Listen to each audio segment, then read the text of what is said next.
Hello good morning साथीहरू। के छ आज पहलोले डाकेर हेरौँ। काठमाडौँ यस्तो पहलो लागिरहेछ। यस्तो म मर्निङ वक निस्केको हेर्नुहोस्, यहाँ चाहिँ कोही छैन। यो बाटोमा हेर्नुहोस्, यो बाटो एकदम शान्त छ। आज चाहिँ पहलोले डाकेर म चाहिँ हिँड्दैछु। के छ हौ साथीहरू, तपाईँहरूको पनि हालखबर के छ? आराम हुनुहुन्छ होला? यहाँ मात्र यस्तो छ, हेर्नु होला। यो चाहिँ के कुरोको भन्ने तपाईँहरूलाई पनि थाहा हुनसक्छ। म चाहिँ आज यसरी मर्निङ वक गर्दै हिँड्दैछु। यहाँ पर कोही छैन, हेर्नुहोस्, सानसुन छ।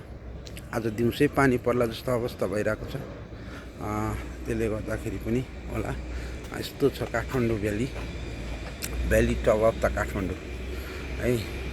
पर देख्ने चाहिँ बौद्ध हो, यता देख्ने चाहिँ सिमलटार, यता माथि देख्ने सिमलटारको गुम्बा।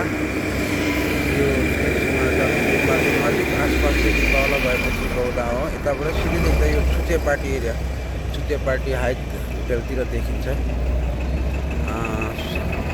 म आज चाहिँ यसरी निस्केर मर्निङ वक गर्दै घुम्दाखेरि यहाँ धेरै देखेँ।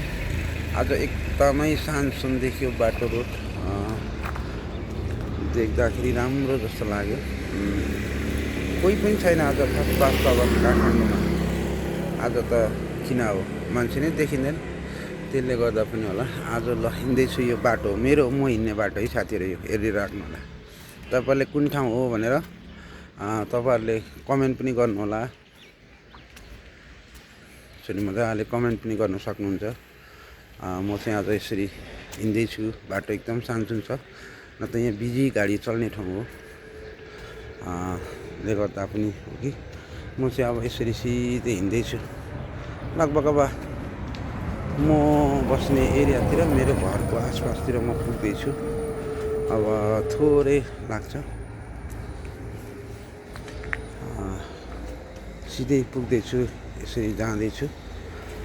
यताबाट गएपछि म यहाँ यो बिचबाट छिर्दैछु। साथीहरू तपाईँहरू पनि छिर्दै हुनुहुन्छ। यहाँ दुईवटा गाडी छ, सप्ताकोशी भन्ने यातायात पनि छ। यताबाट हिँड्दैछु।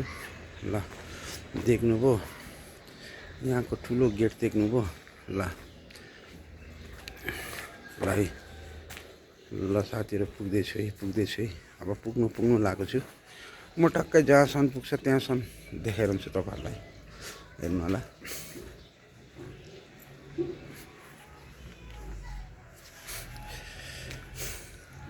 ल म चाहिँ अब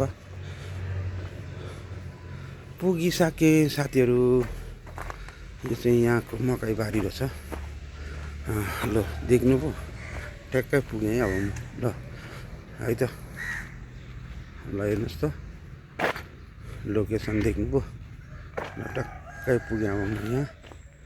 ल टक्कै, ल हेर्नुहोस्, म यो मेरो स्कुटी बाइक राखेको गेट, कालो गेटभित्र छिरेँ है त म।